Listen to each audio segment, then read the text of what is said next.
That's kind of where I've kind of met in the middle. It's like, would those people order if they couldn't do it through Grubhub or through DoorDash or Uber Eats, any of those? Yeah. And the answer is probably no. They would find somebody else that they can order through via the app, and because it's the convenience, it's all around. But I don't think that they understand all of what goes into it for our side. Like they're getting hit with that $6 delivery fee, and they think, oh, I'll take that hit, whatever, it's a lot. But they don't think about that we're getting hit for the delivery fee as well. We're getting hit for delivery fee, driver's fees, all these fees that 33% from Grubhub and DoorDash. They're both the same with the processing fees. I mean, they're just paying a lot more, and then we're paying a lot more. So I tried to do this free delivery to SU and the campuses, and I don't even know why that didn't stick. It was like literally, no fees. Just call me. Wow. I will take it personally. And how many orders did you get when you did that? 2.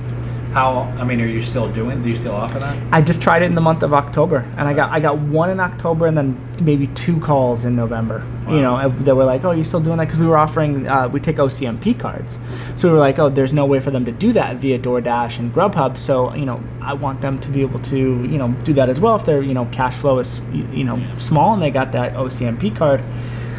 I'll take that over the phone and then we'll deliver it to you. So I had a few people do that. Like I said, maybe 2, 3. But I opened it up to anybody at the campus. Like, you could have worked at University Hospital as a doctor and I would still take it to you because whatever, free delivery is free delivery. It's keeping money in the restaurant's pocket rather than, putting it through Grubhub and them taking all their fees and commissions and stuff. And it's just, you saw my rant. And it's been a couple of them. It's absurd, man. Where does the Grubhub, DoorDash, Uber Eats, where does all that fall in line of your opening? Is that something that you had from day one? You're thinking we need to have this when we open, or is it something that was like we opened and maybe we should try this out? We were projecting that it would at least double the business. We were hoping that we would still have a lot of foot traffic, and then that would be a second layer on to add extra business.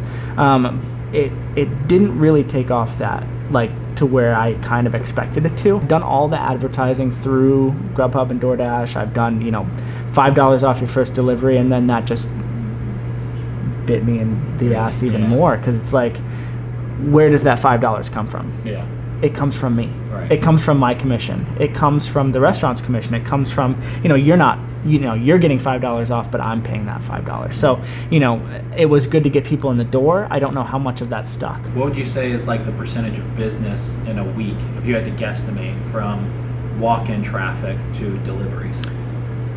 Lately, it's been a lot more walk-ins, but there was a time that it was about 30% of my business was the delivery service per day. Some days it'll be Grubhub, depending on the weather, or just whatever's going on. I did expect a little bit more from that. I expected it to be probably about 50% because of just the ease of it and everything. But it's been about 30%. Are you happy that it's not 50%? Yeah. After I really started paying attention, because at first I was just so involved in absolutely everything that was going on that I was just like, okay, it's going into my bank account, it's fine. But then I started looking at it, and we sold $1,000 in food for whatever, 3 days or 4 days, whatever, and $500 was hitting my bank account, and I was like, whoa, hold on a second, how is that and then I looked at it and they broke it down, and it's commissions and driver commissions and this commission, and I'm like, how are there 3 different commissions going into this? And then on the top of that, it was also while I was running that promo for the $5 off, so I was like, another $115, and I'm like, yeah, I had 85 hits on that free promo, or the $5 off promo, but I can't see the return on that. I can't see if this customer did another order. So the data logging, I wouldn't mind spending that $115 if I could see that person ordered more than just that one time. Yeah. I'm sure they have. I'm guaranteed that there have been a bunch of them that have. But how much of that did I get my return on? Paul, what's the biggest advantage of being on Grubhub and DoorDash? So for us, and I'm not sure of Nick's business, but for us, we get a lot of traction from from the university area, where individuals who can't come down or won't come down as frequently or drive over.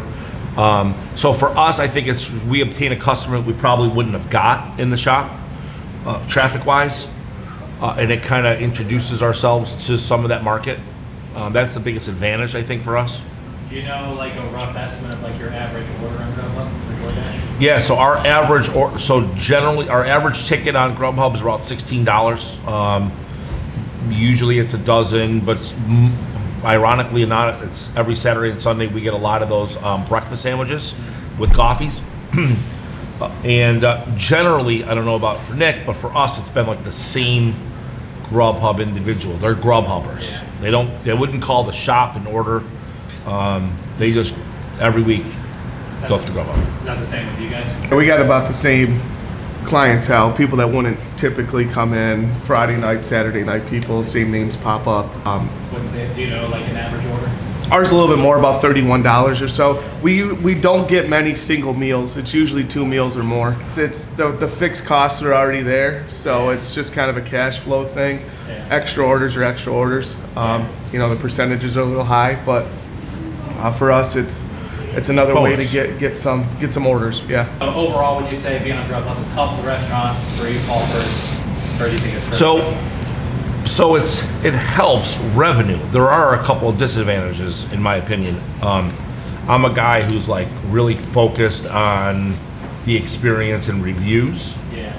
I got to tell you, I find myself not reading the Grubhub reviews because generally it's circumstances out of our control, 100%. driver related. 100%. Right? So the individuals think it's our driver, it's all us, and then, driver wasn't polite, driver was late. Like these are things that aren't in our control. I guess we could have Grubhub and offer our drivers and actually save some money on revenue, but for a small shop like ours, it doesn't pay to have an extra individual sitting around all day. Yeah. We don't have enough prep work. There's not enough for him to The do. timing on that for someone that doesn't do deliveries all the time, you leave Yeah. with one, you come back, get another one. I mean, it wouldn't be.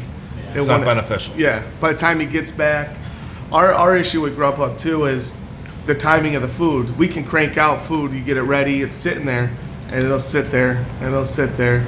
Then the driver finally comes, and then by the time he gets it 20 minutes away, it's like he said, some of the reviews could be a little harsh that have nothing to do with these great smoked ribs that, I mean, when they sit there for 50 minutes, anything sits for 50 minutes, it's not the same, so. Yeah. I mean, for us, the reason why we use Grubhub is to get extra revenue. Yeah. And because we can offer delivery without having to have our own drivers. To worry about it, yeah. Yeah, to It's worry just- about it, right? It's not our insurance, It's not basically drivers. a to-go order for us. Yeah.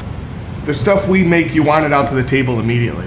Yeah. You don't want it to sit around hardly at all. So then when it Yeah. does, and you got to start refunding stuff that's out of our control, it hurts. Yeah. So if there's one thing you would change about Grubhub or having any delivery service, what would it be? If I could change anything, it would just be educating the end user that they're not our drivers, so they don't leave these negative reviews based on, or it doesn't end up affecting us. I guess ultimately it is, but it's really out of our control. Generally, the Grubhub customer is really dedicated to Grubhub. They'll use it. In fact, like if you try to reach them directly and say, hey, come and order with us, they'll still just go through Grubhub. Could you operate the business successfully without Grubhub? Oh yeah. And the second Yeah. part is how much, do you have like a rough percentage of your business that is deliveries through that? Ours is minimal.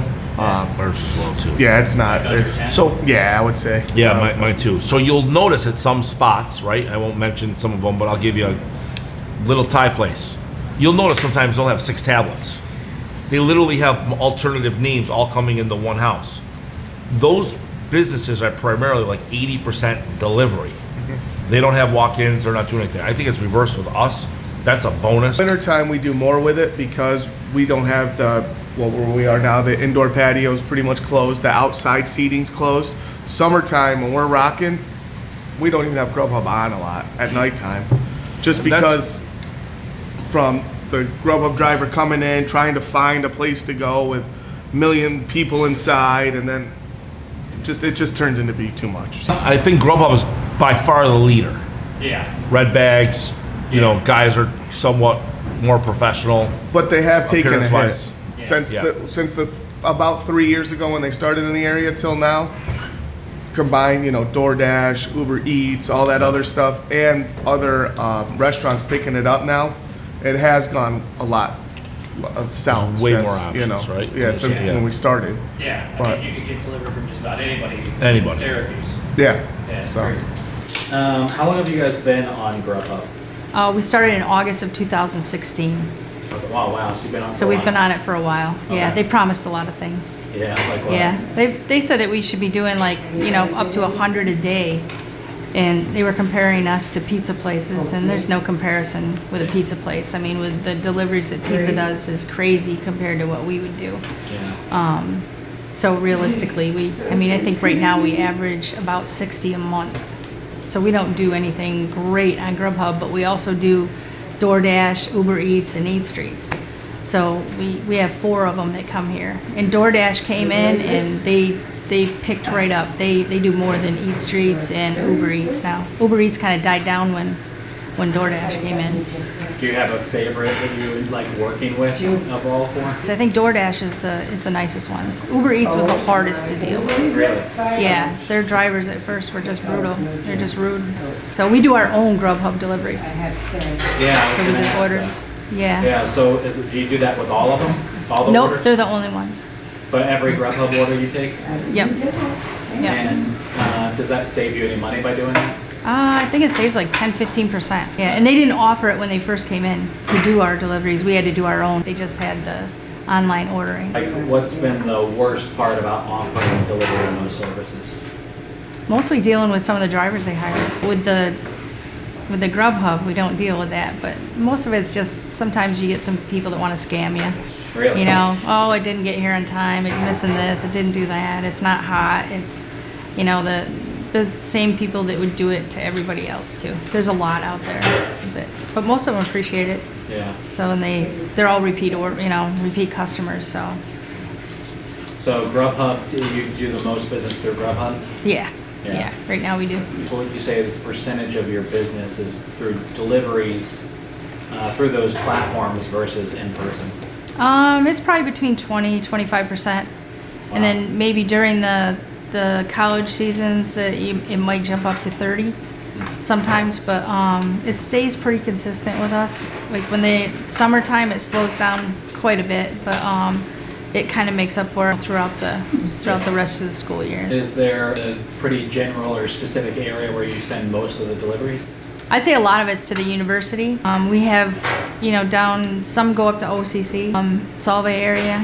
Sometimes we go to Liverpool. So our area is pretty big with Grubhub too. It's a little bigger than I'd like it to be, because some of them are a little bit far. The OCC one's a killer. Yeah, Because that's there's no quick way to get up there and back. Yeah. So, but you know, the repeat customers, they're you know, they keep coming back. So stick with them for a while. If there was one thing you could change about any of the platforms, what would it be? Probably the cost that they charge us, you know, the amount they charge us. I think that's probably the worst. Is it important for the business to have the delivery option through those platforms, or could you get by without it?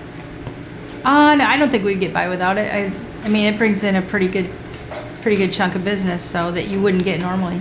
Yeah. So I'd rather have that kind of business and keep it rather than go without it. Does it ever get unmanageable to do the deliveries yourself? Oh yeah, sometimes. I would hope that Grubhub and DoorDash get bigger and bigger, because it brings in customers that we normally wouldn't get. I don't like the cost of them and stuff. I mean, I don't like, you know. I mean, I don't know if it's a bad view. It brings in customers that we normally wouldn't get here. We have a hard time with visibility anyway and stuff. So, you know, after 3 years, we still have people in the building that don't even know we're here. So